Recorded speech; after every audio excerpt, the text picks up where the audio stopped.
What's up guys? In this tutorial, I will show you how to install and use the Remini app on your Windows PC or Mac.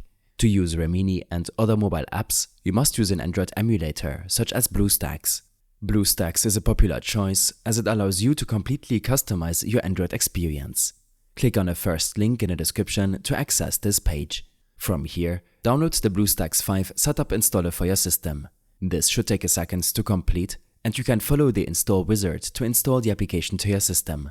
After the installation is complete, BlueStacks should open up automatically. Next, open the Play Store and ensure you're logged in with your Google account. Search for Remini and download the app to your BlueStacks emulator.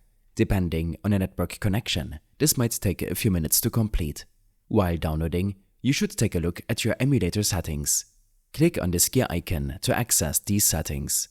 In the Performance tab, you should set these according to your PC's performance.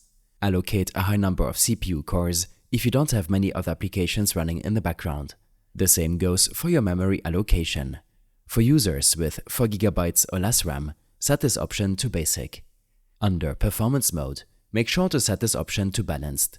This will reduce the memory and CPU usage if your PC lags or you otherwise encounter low performance. I prefer to enable the high FPS option and set the frame rate of the emulator according to my screen refresh rate. If you want to troubleshoot performance issues, enable the Display FPS during gameplay option in the BlueStacks settings.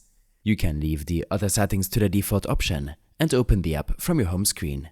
After launching Remini, you can adjust the size of the window by dragging its corners and start enhancing your photos, which you can import as you would on your mobile device, use AI tools, filters, and create AI videos.